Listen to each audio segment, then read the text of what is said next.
and we're just just checking stuff out. Drew's checking everything out, making sure everything's going, and we're about right to go, I think. Yeah? Yep. Drew? Yep. My name's ChristianLangeder and I'm an equine soft tissue therapist. I specialise in treating muscular issues in performance horses.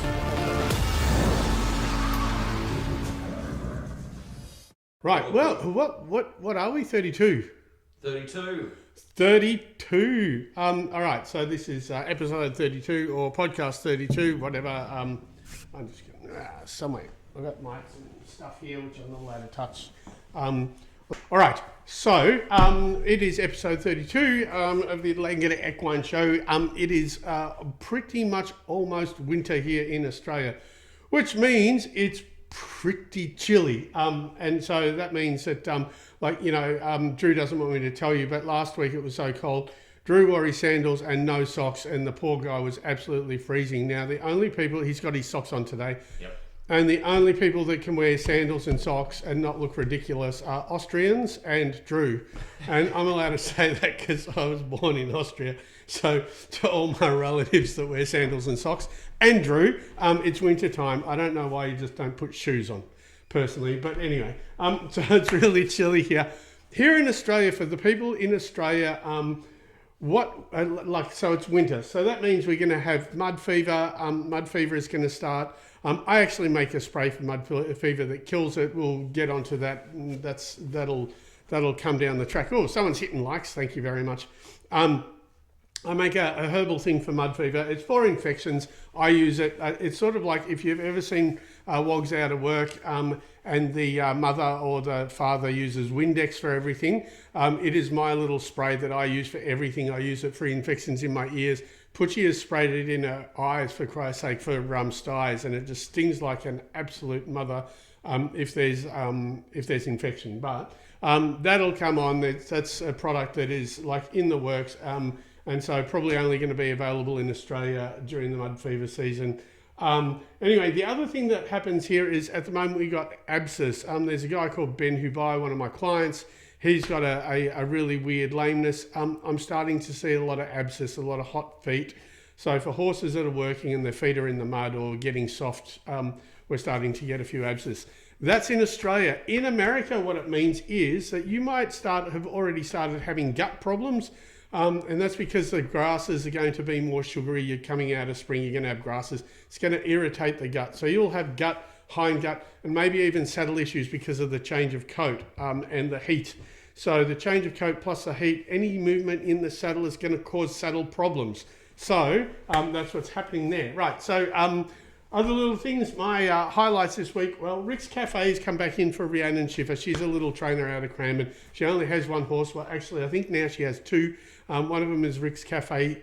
Sorry, Drew, thanks. He's been pretty surprising. He's a good city runner. It's good to see him back. It's good to see Rhiannon have something to do. She's got him over at Crown Equine. This week I did yearlings at, like one of the highlights, which I love, I did yearlings at Musk Creek Farm, which was really cool for their sales. And then I was at Two Bays doing weanlings. Now, you wouldn't think that weanlings have much wrong with them, but you know what? They do silly stuff in the paddocks. They run around. And so treating these little yearlings, we had only one that was a little bit of a problem. He liked to rear up a lot while we were trying to treat him. So it was probably one of the first treatments that I've ever had to cut short, probably two that I can remember that I've had to cut short. The rest of them were absolutely incredible. Two Bays Farm their horses are so beautifully mannered. It is incredible. So really enjoyed working with those, enjoyed working with the young horses. And that's about me. Other things, please message. If you're watching and you go, oh, there's some weird Australian person on my phone, and you're just chilling out watching this, we're about to get into the videos, but please feel free to say hey, please feel free to tell us where you're from, and please feel free to ask questions. We like questions. I know that a lot of people have got weird little problems with their horses that they want to know something about. You've got an opportunity for about 25 more minutes or so to actually ask me a question live, and we can have a bit of a chat, and that so we can hopefully help sort a problem out for you. Start a video. Let's begin. Let's look at a horse's neck. Let's begin. We're at Hamilton Dressage. This is Andy. Andy looks really happy. We're under lights because it's freezing. I'm going to go through and start showing you from beginning to end all the different soreness and how to check them again, because I've done a bunch of videos, so it's time to just go through everything again. This is one of the ones. Most common is sore neck. If you have a horse that's got a sore neck here, you don't massage here, right? There's a muscle. This actually branches down into the sternum. And right here, sorry Andy, right here is the actual muscle that's sore. Now it's a continuation of brachiocephalicus. It attaches into the sternum, so it's this muscle here. I'm just treating it right now. Now, as I always say, you can massage it, you can do whatever you want to it. With me, I'm just doing my thing. But it's just from collection. So almost every horse has it at some point or another. The other thing that you can do is if you see carrot stretches, you can just stretch from side to side. So you'd be bringing his head around to here to stretch that side and over there to stretch this side. Anyway, give me a second. There you go. That's already gone. So, check your own horse. Just check through this muscle here, through here. And then if it's sore here, then you just check through there. That's where you treat it. Don't treat it up there. Anyway, thanks for Andy from Andy. If you don't, hi guys, if you don't already have my website, which teaches you how to check your own horse, my videos have gone all the way. Sorry. My videos have already gone all the way through all the different muscles that I have. I am beginning again at the start. I'm going to start at the front of the horse and go through all the way through. Now there's going to be probably about 50 videos, probably like 3 or so each week, which means it's going to take me about half a year to get through them. Anyway, or you can go onto my website. So Andy here, he had a sore neck, it's brachiocephalicus. If you have a sore neck or chest from a collection, in fact, I just posted another video up today, so after this podcast, have a look at how often do horse owners debate with me. Oh, they don't debate with me. No, they don't debate with me. If you got with Andy, he's got a sore neck. I was just going to say, I posted a video this morning, so after this, you can go and have a look at that video. In the front, there's probably about 5 different muscles just in that front front chest bit. All from collection or from jumping and landing, which is a video. Go and have a look at it after this. But in Andy's case, it was the lower neck. It's sternocephalicus. No, it's probably brachiocephalicus, where it attaches into the sternum. So if you ever have a sore neck on the side here, check inside that sternum part. So there's a little, you'll feel it. You'll just go in beside what you would consider being the throat and roll out. And if they duck their head, you know that that's sore. The other thing is you can do carrot stretches. Now, I don't often recommend stretches just because I like to fix stuff rather than get people to do other things. I like people to actually be able to ride after I've treated. If your therapist always gets you to do poles, stretches, rub things, all that sort of stuff after they've treated, maybe check out another therapist. So anyway, that brachiocephalicus, I do occasionally get them to do stretches, and all it is just side-to-side carrot stretches. So not that I'm opposed to stretching, I love it, but I don't think that a therapist should really get you to do it unless you've got like an ongoing problem. Anyway, there we go. We had some questions through that I missed, I think. Okay, all right. Who's who in the zoo? Yeah, first we got, I'll answer that properly. Do horse owners often debate with me? No. You know what, race trainers can be a little bit funny and muck around and be like arrogant and silly, but they don't often debate with me because, like, you know, if I don't know what I'm talking about, I'm very straightforward and I'm very quick to refer on to the expert that they need. So if I think they need another expert, I go for it.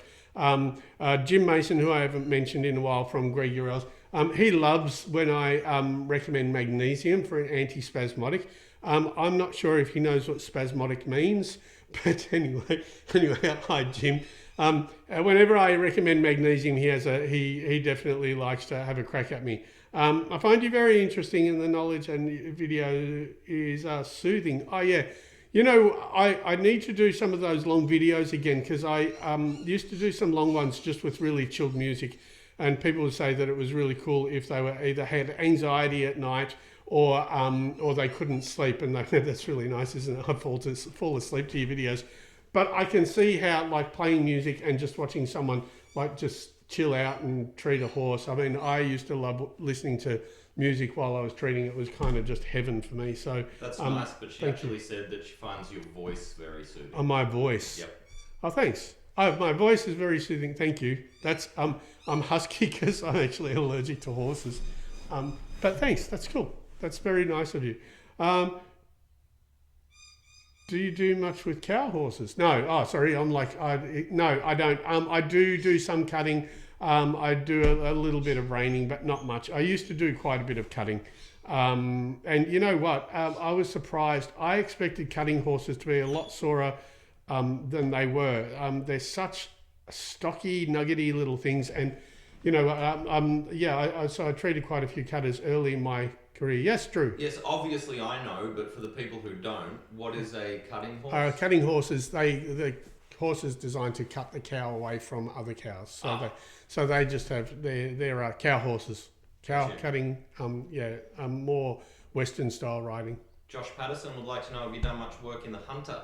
No, I haven't done any work in the Hunter Valley, but I've been up to Scone. I did some stuff at at the Packers Polo Stable. No, but I've been up to Scone.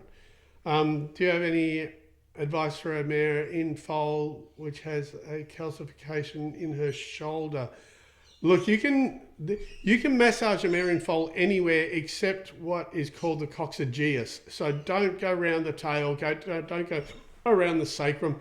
Some people believe that you can actually make the mare start foaling. So the coccygeus is a muscle that actually goes over the bladder and over the uterus, but there's a very small part of it under the tail. So even if you're doing hamstrings, be really mindful with mares in foal. But so far as shoulders, I would just massage through the wither, the chest. I would look in the lower neck, the wither, the chest. Probably tricep deep pec as well, but you have no problems there. Can't wait to try some of my techniques when my daughter gets her new horse. Congratulations on getting new horse.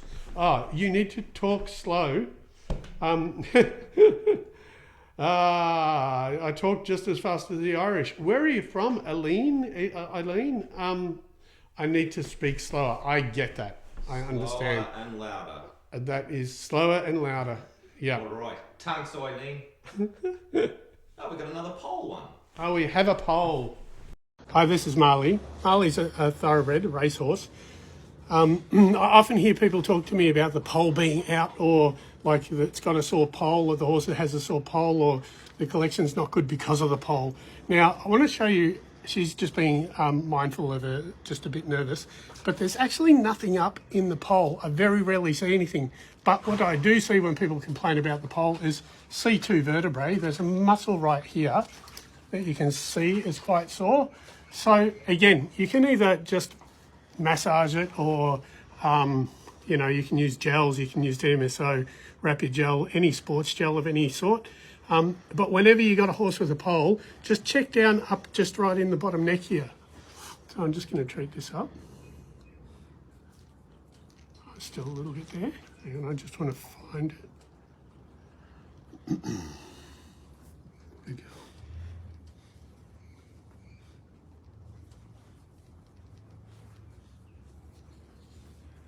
Yeah, there you go. Still a touch, but like heaps better, right? So if you get a sore pole, just check through here. Cool. Now, thank you. Everyone's still killing the likes. That is amazing. We're at Dean Braun's place. Dean Braun's place. So thank you for still hitting the likes. Right, I have to speak slower. Just wondering if you're an equine physio. No, I'm not an equine physio. I'm more osteopathic in nature. Physios are very good with rehabilitation. I'm not a rehabber. I fix small dysfunctions. So mostly muscular dysfunctions in performance horses. So no. That one there, as we know, I'm pretty well known for saying it's not the pole. It's never the pole. It just isn't. Okay, I find probably about one or two poles, pole issues maybe every 4 months. So, and I treat about 100 horses a week. So it's never the pole. So there it was C2. We checked C2. You got to be careful. I often say you can use any type of machine, etc. But in C2, there is a gland right between the jaw and C2. So be really mindful not to do any machine stuff there, or any vibrating machines, or anything that oscillates there, because there is a gland there. And also be mindful that you don't roll over the gland when you're checking it, because the gland can be sensitive.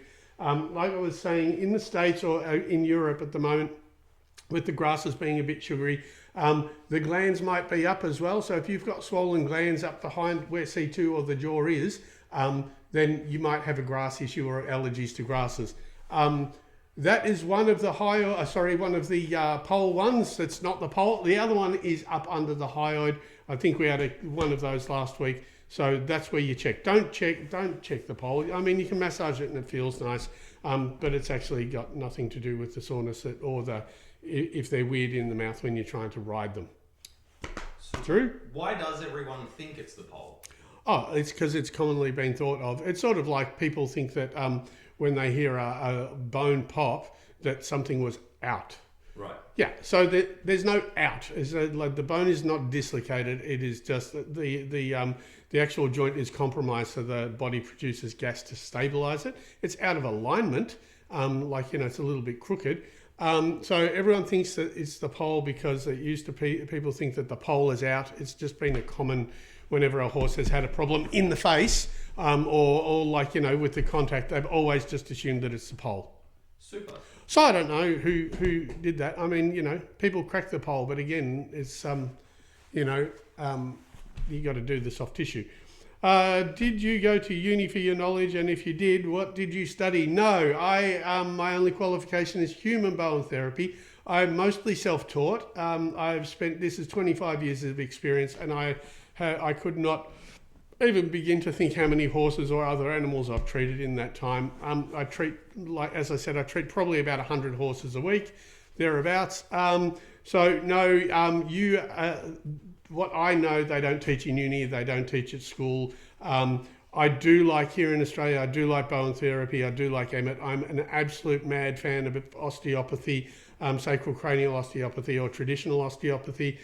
Any of those sort of like weirder therapies, I got into them because I broke my back many years ago, and I noticed that the more subtle the therapy that I was treated by, the more it worked. And so I became fascinated by different types of therapies, and that actually got me onto this.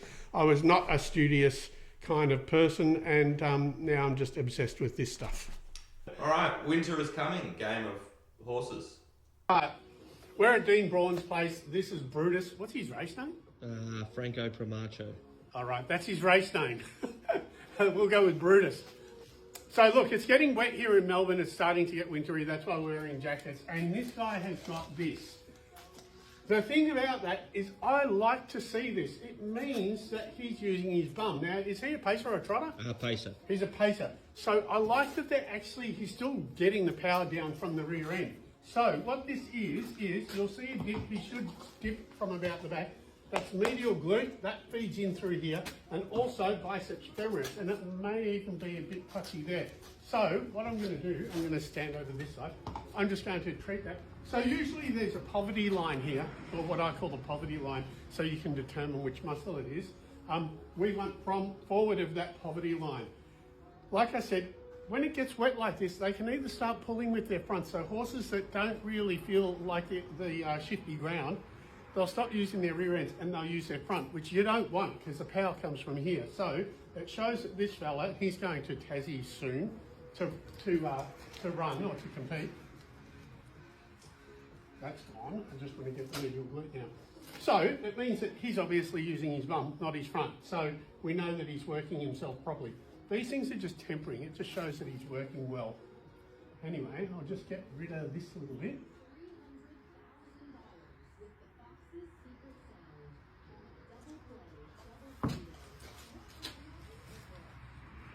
Right. So that's it. So he should be good. And you smack it on the butt after you're finished. Just like insects. Sorry? Nothing? Nothing. Just what he said. Anyway, so that was Dean Braun's horse. He's off to Brutus. I forgot his race name again, but that's not unusual. Brutus is going off to Tasmania. We've got quite a few horses going all over the place in Australia at the moment. He's a pacer. He's going to do extremely well. Like I said, the reason why he was sore in the rear end, I like that during winter because the thing is, a lot of horses can't get the power down when it's wet, so they start digging with their front, so they pull with their front. He doesn't, which is amazing. A lot of racehorses that I treat, and I suspect that the ones that are good in the wet are the ones that can still use their rear end in the wet conditions. So the wetter it gets, hopefully they can keep using their rear end rather than pulling. There's horses that are pulling from the front. It's just, they're not using the power. They're not meant to be pulling horses. Cart horses also pull a lot generally. So you try to get them to work from behind. That can be done all different ways. All right, back to some questions. I work on thoroughbred mare, pain in with the right side and left loin, massage and PEMF often. Yeah, look, I love the PEMF, so long as you know where you're treating and you're being really specific. But yeah, and I've had my shoulder treated by pulse, it's electro-pulse magnetic therapy, you'd probably explain it better than me, Teresa. But yeah, anyway, I'm an absolute fan. I'm a fan of all sorts of therapies. So long as we know where we're putting them, that's why I'm doing these, because you can use a massage gun, whatever. If you don't know where you're putting it, you're not fixing anything, unfortunately. Love your work. It's amazing. Thank you. Keely, thank you so much. It's really kind of you to say, and thanks for the emojis. I need to learn what you do. Yeah, absolutely. I think everyone should learn what I do, but I would. Putchie. Hi, Putchie. Putchie, my wife, has shared the live. She's with Lily, and she's either just doing Pilates or going to South Melbourne Market. Hi, Putch. Have a great day. Look, so yeah, to learn what I'm doing, I am writing a course. I've already done the diagnostic course. You can go to my website, which is LangederEquine.com. I haven't said it, so it's up here. That'll teach you how to check a horse so you know whereabouts to treat. And the one that to teach how to treat is coming very soon. I am writing it. I am having pressure put on me from everywhere, which is, we got to 5K. Keely, we got to 5K. Well, thank you. Thank you, guys. That's so cool. All right, we got to 5,000 likes. Keep hitting them, please. Dare you all to double it. Dare you to double it. We've literally got we've got Christian for about another 5, maybe 10 minutes. We've got 5 or 10 minutes. One more video. We got one more video. Let's just double the likes and get all your questions in. Julia, you're great. You're great. Thank you very much. It's very kind of you. So anyway, finishing up, I'm writing a course teaching how I do it. But you know what? Learning how to do something but not knowing how to apply it is pointless. So learning how to know if your horse is sore, where it's sore, regardless if you just own it, if you're a big stable or like race stable or anywhere, anyone to do with horses, knowing where your horse is sore is key, right? So you can get the best out of them. So anyway. All right, we've got a special treat now for our final video. I hope it works. Hope this works. Yeah, it should work. Yeah. So it's a viewer has emailed us. By the way, everyone, if you'd like to email us, it's TheLangederEquineShow@gmail.com, but you can find it on all of Christian's socials and all that sort of stuff and our videos. From I want to say Russia, but it was just in Russian. Shuja Ackman is in the house. He's telling Putchie to get some dim sims from the South Melbourne Market. Liam, we'll get back to you. We'll just have a look at this view. So there's a question first, and then a video follow up. Watch this one. Oh, God. Finally ask you to help me understand what is happening to my horse. When the muscles in the area of the horse's sternum are affected, the horse relaxes so much and his body moves backwards. The legs remain standing in place. He seems to fold. There has been no pain in this area for a long time. The horse is wind sucking. I'm scared that I will harm him with the massage. Right, you never will harm him with the massage. Let's have a look at the...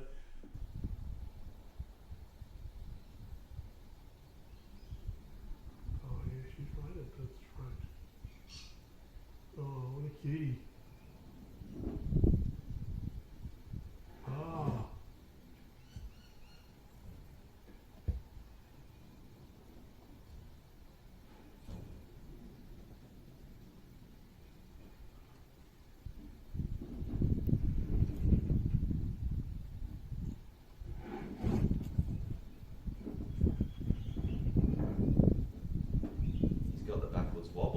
No,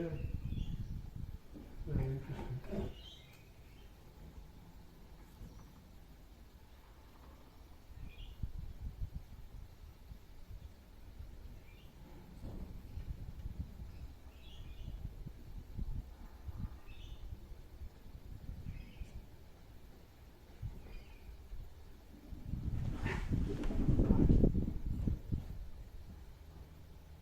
I'd love We got to the see. gist of that. Yeah, I got the gist of that. That is amazing.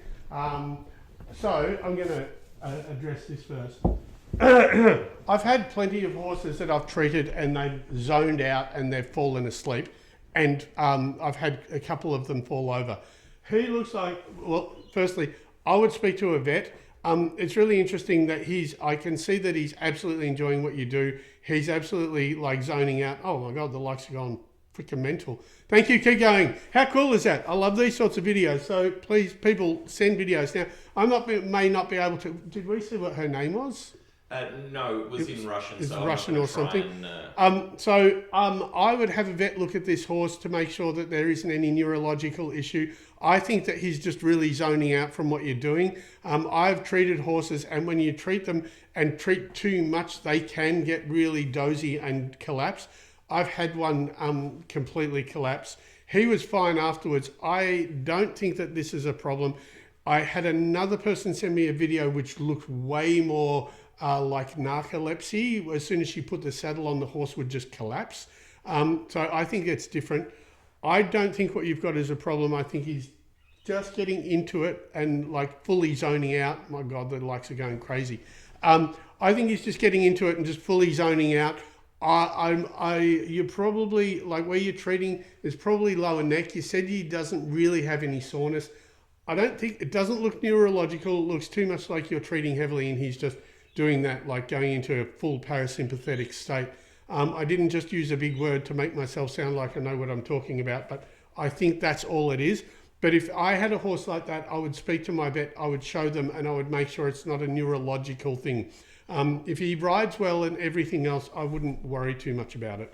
but you said earlier she's definitely not going to hurt him by... Oh, you're not going to hurt him. You're definitely not going to hurt him by treating him. But I would treat the rest of him as well. But he just looks like, when I first looked at it, his face looks like he's just in absolute bliss and he's just fully zoning out. So I don't see any problem aside from him, like, you know, wanting to like collapse. But I think it's because he's liking it, not because there's something wrong.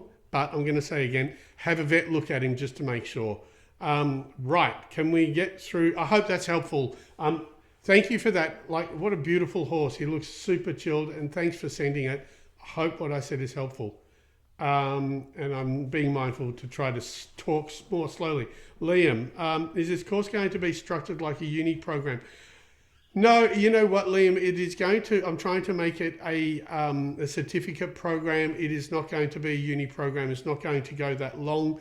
I want it to be a certification, absolutely. And will the course give any certifications? Yeah, I don't know how we go about doing that, but I would definitely want to make it certified. We'll work it out as we go. I've just got to write the content, do the videos.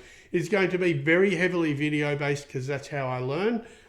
So it'll be lots of diagrams, lots of videos.